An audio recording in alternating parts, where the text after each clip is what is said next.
Bonjour, c'est Gilles du site boursicoté.com. Voici l'analyse technique des principales paires de devises du marché Forex ainsi que l'analyse de l'or et du pétrole pour les matières premières. Nous sommes aujourd'hui le mercredi 26 juin 2013. Nous commençons donc par l'euro-dollar. Donc l'euro-dollar sur lequel nous attendions ici une possible cassure de la zone des 61,8%. Donc cette cassure est intervenue dans la journée. Il y avait un premier objectif à 1.30. Je vous avais donné cet objectif comme étant un point significatif du fait que c'est un seuil psychologique. Donc les 1.30 ont été atteints. A priori pour l'instant il y a une petite réaction donc sur cette zone. Mais donc la cassure ici des 61,8 laisse à penser qu'un retour ici sur les 1.2850 est tout à fait possible.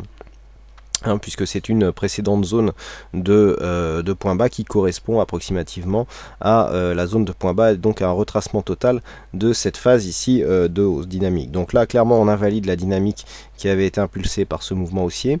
En cassant les 61,8, on augmente donc la probabilité de revenir sur la zone des 1,2850 qui devient donc l'objectif court moyen terme. À noter que les cours évoluent bien ici sous cette moyenne mobile 20 exponentielle, ne donnant même pas de contact, pouvant donner des points d'entrée donc pour profiter d'une poursuite de la tendance.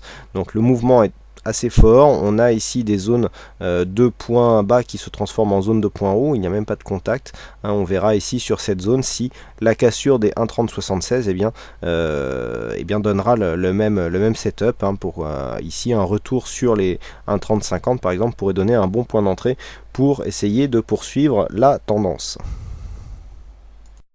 Sur le câble, la tendance est similaire, puisqu'après une hausse ici, la paire livre sterling contre dollar américain, marquait ici un point bas dans cette zone 50-61,8. Je vous ai dit qu'il faudrait surveiller ici cette zone des 1,5280, puisqu'elle correspond à la zone des 61,8%. Donc là, clairement, nous sommes dans une phase baissière court terme, phase baissière assez intéressante, puisqu'après ici, un contact avec voile inférieure et donc cassure d'une précédente zone de point bas significative.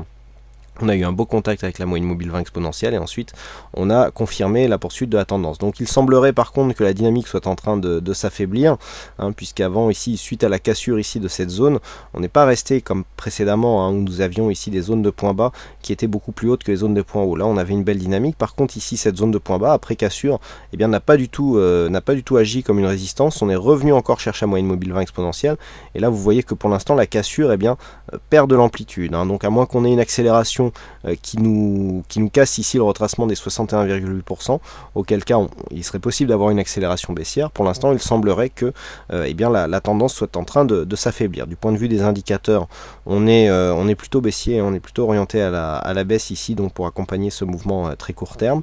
Donc clairement ici la zone de test reste la zone des 1,5287 qui est le retracement des 61,8% de Fibonacci. Par contre un dépassement de cette zone de résistance qui se situe sur le plus haut à 1,5477 relancerait une dynamique haussière. Sur le dollar yen, nous avions ici un beau début de dynamique avec ici une phase d'accélération haussière, retour sur la moyenne mobile 20 exponentielle qui avait suivi donc à une cassure de cette zone de résistance, mais là il semble clairement que la dynamique soit totalement affaiblie et même inexistante puisque nous sommes sur une évolution horizontale depuis maintenant deux ou trois séances. Donc là clairement on est sur une sortie de dynamique. Donc d'un point de vue de la tendance de fond, on était ici sur une tendance de fond qui était plutôt haussière, comme nous le montre ici ce graphe. Donc ici on sort d'une phase baissière, rebond ici, pour l'instant on continue à marquer un point bas significatif légèrement plus haut que le récent point bas. Donc on s'inscrit ici dans une tendance moyen terme haussière, même si la dynamique ici n'est pas totalement forte. Donc clairement la cassure de cette résistance ici nous montre qu'il y a une sortie de dynamique baissière, mais par contre on sort ici sur une évolution plutôt plate, avec donc un range qui est en train de se dessiner. Donc pour l'instant pas de réelle tendance à donner. Nous sommes ici sur une phase d'attente, donc bon, on est sur une sortie, donc là clairement il faut attendre une sortie de ce range, donc soit par une cassure à la baisse ici des 96,80, soit par une cassure à la hausse ici des 98,80. Tant que l'on reste dans cette zone d'attente, il n'y a aucune tendance à exploiter sereinement.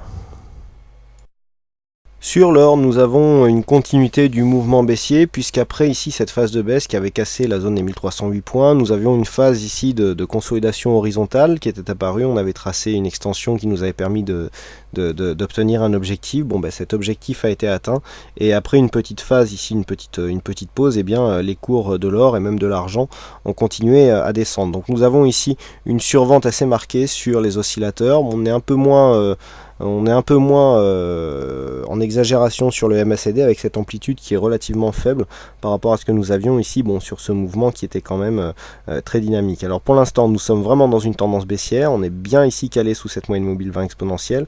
On attaque fortement la bande de Bollinger inférieure.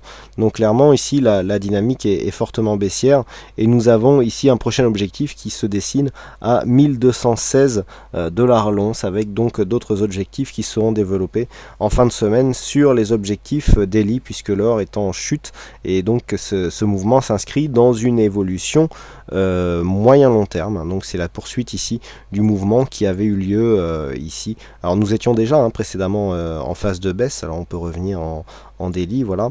Nous étions déjà précédemment sur une phase de baisse ici, et puis il y avait eu cette accélération. D'ailleurs en daily on voit bien que c'est vraiment une tendance moyen terme qui est baissière, puisque depuis cette accélération on revient bien ici chercher des contacts avec la moyenne mobile 20 exponentielle, mais sur la vue daily, ce qui n'est pas le cas sur les unités de temps plus petites.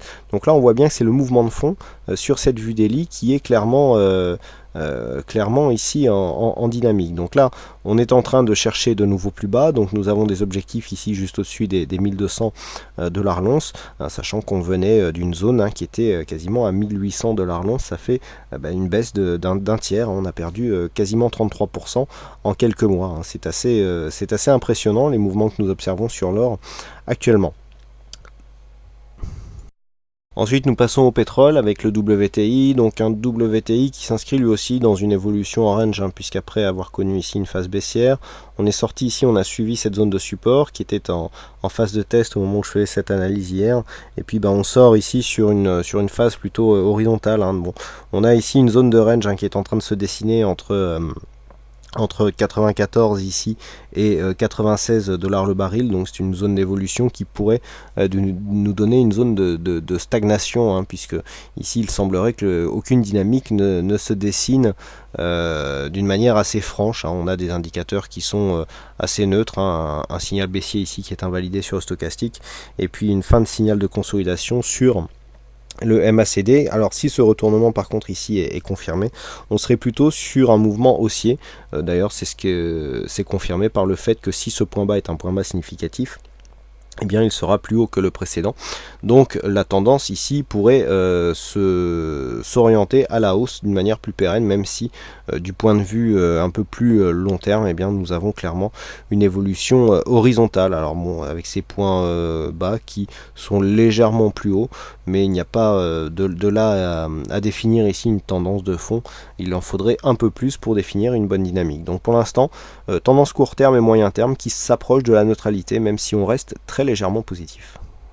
Et enfin on termine avec le Brent, donc le Brent qui évolue, qui a trouvé lui aussi une zone d'évolution horizontale. Alors pour l'instant on serait plutôt par contre dans une prédominance baissière, on le voit ici avec cette évolution, donc une dynamique assez forte, rebond technique, cassure de la dynamique directe. On revient chercher ici à moyenne mobile 20 exponentielle, et cette moyenne mobile ici s'impose comme une zone de résistance. Donc une cassure ici des 99,70 validerait une poursuite de mouvement baissier, et pour l'instant c'est dans cette direction qu'il faudrait regarder la suite des cours.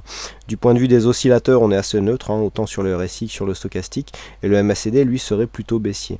Donc tant que l'on ne dépasse pas ici cette zone des 102 $ le baril, eh bien on reste sous une prédominance baissière. Mais là les mouvements, vous voyez que depuis le contact ici de cette zone de moyenne mobile 20 exponentielle, on n'a pas de réelle dynamique qui se remet en place. Il faudrait vraiment une dynamique plus forte ici, après une bougie baissière qui viendrait ici tester la zone des 99,70. Auquel cas, si nous avions un test de cette zone, eh bien il faudra mesurer des objectifs baissiers beaucoup plus bas, puisque nous aurions une poursuite de ce mouvement dynamique. Voilà ce que l'on peut dire sur ces analyses techniques Forex et matières premières. Il ne me reste plus qu'à vous souhaiter à toutes et à tous une bonne soirée. Bonne chance dans tous vos trades et je vous donne donc rendez-vous dès demain pour toutes les autres analyses, pour d'autres analyses techniques du site boursicoté.com. Et n'oubliez pas de vous inscrire au webinaire donc, qui est gratuit sur les stratégies long short, donc webinaire qui sera animé grâce à notre partenaire Active Trade. Voilà, bonne soirée à tous, bonne chance dans vos prochains trades et à demain pour d'autres aventures en vidéo.